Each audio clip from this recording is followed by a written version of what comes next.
दोस्तों नमस्कार। DSL law point में आपका स्वागत है।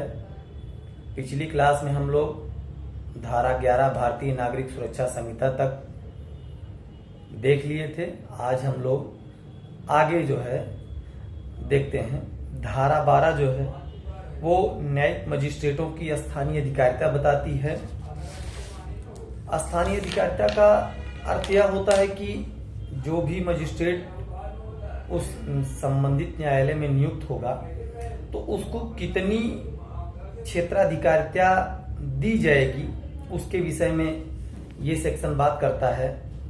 तो इसमें जो उनकी स्थानीय अधिकारिता होती है न्यायिक मजिस्ट्रेटों की, वह उच्च न्यायालय के नियंत्रण में रहते हुए मुख्य न्यायिक मजिस्ट्रेट के पास होती है, जिसमें मुख्य न्यायिक मजिस्ट्रेट समय समय पर उनकी स्थानीय सीमाएं जो हैं वह उसको परिनिश्चित करता है, जिनके भीतर रह करके वो अपना न्यायिक कार्य संचालन करते हैं। इसमें धारा 9 जो भारतीय नागरिक सुरक्षा संहिता की है, जिसमें न्यायिक मजिस्ट्रेटों के न्यायालय, व धारा 11 जो विशेष न्यायिक मजिस्ट्रेट की बात करती है, वे भी आते हैं कि इनमें उनको भी जो शक्तियां दी गई हैं इन्हीं के अंदर वो उसको भी प्रयोग कर सकेंगे।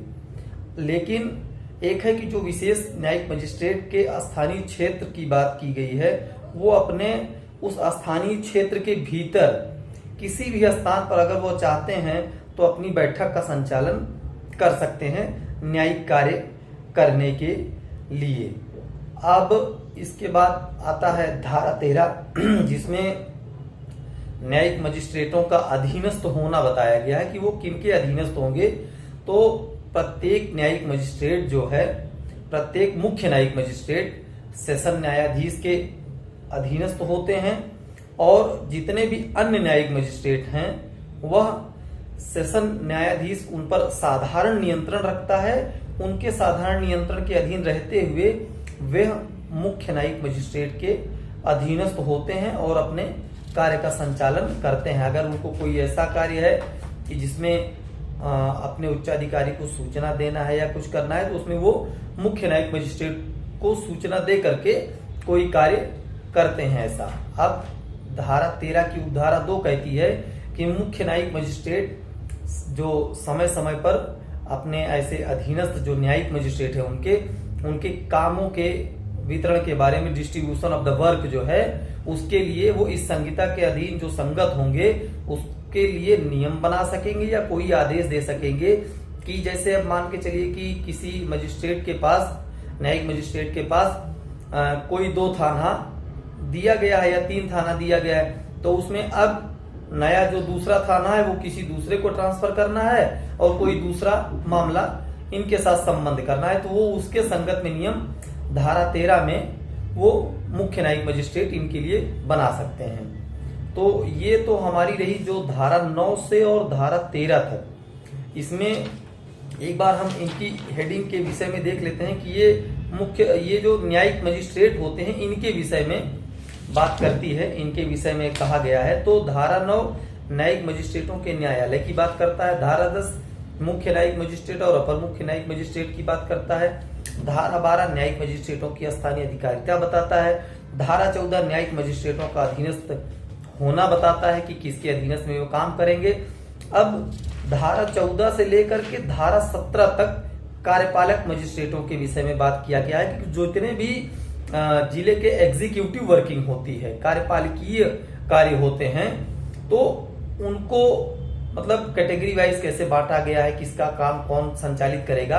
तो धारा 14 में कार्यपालक मजिस्ट्रेट के विषय में बताया गया है, जिसमें यह है कि राज्य सरकार प्रत्येक जिले के लिए उतने व्यक्तियों को जितना वह आवश्यक समझता है कार्यपालक मजिस्ट्रेट नियुक्त कर सकेगी, और उन्हीं कार्यपालक मजिस्ट्रेटों में से किसी एक को जिला मजिस्ट्रेट नियुक्त करेगी।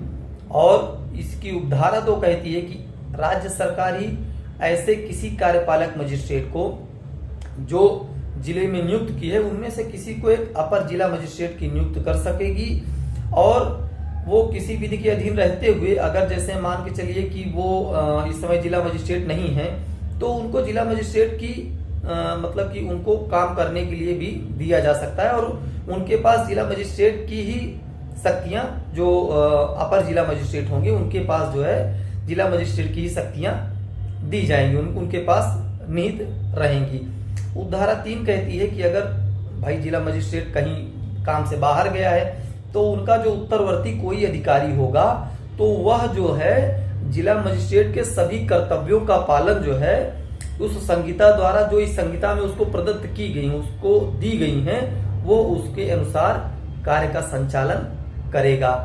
धारा 14 की उपधारा 4 कहती है कि राज्य सरकार जैसा भी हो कार्यपालक मजिस्ट्रेट को ही जो है वह उपखंड का भार साधक, जिसे कि हम एसडीएम कहते हैं, उनकी नियुक्ति कर सकेगा। और ऐसे भार साधक जिनको कि उपखंड के लिए काम करने के लिए कहा जाएगा उन्हें उपखंड मजिस्ट्रेट कहलाया जाएगा। हम लोग आमतौर पर उप जिलाधिकारी समस्त तहसीलों में जो नियुक्त रहते हैं उनको सामान्य भाव में कहा जाता है, तो वही उपखंड मजिस्ट्रेट होते हैं। और उपधारा 5 यह कहती है कि राज्य सरकार किसी साधारण या विशेष आदेश द्वारा कोई भी डायरेक्शन देते हुए जो है तो उनमें उपधारा 4 के अधीन की शक्तियां जिला मजिस्ट्रेट को डेलीकेटेड मतलब प्रत्यायोजित कर सकेगी, किसी को भी जिसको भी चाहे वह दे सकती हैं। अब इसके बाद आती है कि विशेष कार्यपालक मजिस्ट्रेट कौन है। तो राज्य सरकार किसी विशिष्ट क्षेत्र के लिए या किसी विशिष्ट भाग के लिए कोई ऐसा कार्य करना है, कोई काम का पालन कराना है किसी व्यक्ति से, तो किसी कार्यपालक मजिस्ट्रेट को या फिर कोई पुलिस अधिकारी जो पुलिस अधीक्षक की पंक्ति का उससे नीचे का ना हो, उनको जो है विशेष कार्यपालक मजिस्ट्रेट के रूप में नियुक्त कर सकेगी। और इनके पास विशेष कार्यपालक मजिस्ट्रेट की समस्त शक्तियां होगी जिनके अधीन वो कार्य करेंगे। धारा 16 कार्यपालक मजिस्ट्रेटों की स्थानीय अधिकारिता, तो इनकी समस्त जितनी भी स्थानीय अधिकारिताएं होती हैं वो राज्य सरकार के नियंत्रण में होती हैं, लेकिन जिला मजिस्ट्रेट उन पर जो है समय समय पर उनके कार्यों का परिवर्तन जो है उनकी सीमाएं पर निश्चित कर सकता है कि भाई आपको इतने समय के लिए, जैसे सीआरओ है मुख्य राजस्व अधिकारी, तो आपको इस क्षेत्र तक काम करना है, फिर आपको कोई किसी को सप्लाई विभाग में काम करना है, अपर जिलाधिकारी सप्लाई बना देते हैं, अपर जिलाधिकारी वित्त बना देते हैं। तो ये सब जो है उनको उनकी स्थानीय अधिकारिता जितनी होगी वो सब कार्यपालक मजिस्ट्रेट में निहित होगी, और वो उसमें जितनी भी होगी अपनी कार्यपालक मजिस्ट्रेट की शक्ति का प्रयोग कर सकेंगे जैसा कि जिला मजिस्ट्रेट नियत करे। और ऐसे जो भी मजिस्ट्रेट नियुक्त किए जाएंगे उनका जो है विस्तार पूरे जनपद में होगा, पूरे जिले में होगा।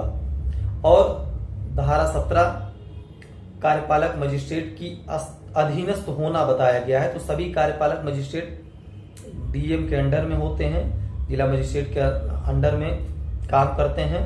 और जो उपखंड में जो मतलब कार्यपालक मजिस्ट्रेट काम किया जाता है जो कि उपखंड मजिस्ट्रेट से भिन्न है, ठीक है, वह जिला मजिस्ट्रेट के साधारण नियंत्रण में रहते हुए उपखंड मजिस्ट्रेट के अधीनस्थ होगा। इसका साधारण अर्थ यह है कि जितने भी तहसील में एसडीएम के नीचे के मजिस्ट्रेट होते हैं, जैसे तहसीलदार, नायब तहसीलदार, उन पर जो है डीएम के साधारण नियंत्रण में रहते हुए जो एसडीएम होता है वो उनके कार्य के वितरण के बारे में या उनके अधीनस्थ वे सब माने जाएंगे, उनके अधीनस्थ कार्य करेंगे। उनकी रिपोर्टिंग अथॉरिटी जो है वो एसडीएम होगी। तहसीलदार, नायब तहसीलदार जितने भी होंगे उनकी सबकी रिपोर्टिंग अथॉरिटी एसडीएम होगी। और जिला मजिस्ट्रेट जो है ऐसे अपने अधीनस्थ कार्यपालक मजिस्ट्रेट जितने भी हैं, एग्जीक्यूटिव मजिस्ट्रेट बनाए गए हैं, उनके काम काज के बारे में वितरण की शक्तियां जिला मजिस्ट्रेट अपने पास निहित रखता है। तो आज हम लोगों ने जो सीखा वो ये सीखा कार्यपालक मजिस्ट्रेट क्या होते हैं, कौन होते हैं, इनको कौन नियुक्त करता है, इनके ऊपर शक्तियां क्या, इनके पास शक्तियां क्या होती हैं और ये किनके ऊपर अधिकारिता रखते हैं। विशेष कार्यपालक मजिस्ट्रेट कौन होता है, ये किनके अधीनस्थ होंगे, इन सारी बातों को हमने देखा। और न्यायिक मजिस्ट्रेट की स्थानीय अधिकारिता, न्यायिक मजिस्ट्रेटों का अधीनस्थ होना, सब कुछ हमने पढ़ा। तो आज के वीडियो में बस इतना ही। अगले वीडियो में हम लोग जो है लोक अभियोजक के विषय में पढ़ेंगे, जो धारा 18 में दी गई है। पहले यह दंड प्रक्रिया संहिता की धारा 24, 25 और 25A में इनका पूरा विवरण दिया हुआ था। 24 में लोक अभियोजक, फिर विशेष लोक अभियोजक और सहायक लोक अभियोजक, इन सब के विषय में दिया गया था। तो इनके विषय में हम लोग नेक्स्ट वीडियो में कल की क्लास में बात करेंगे। जय हिंद, जय भारत।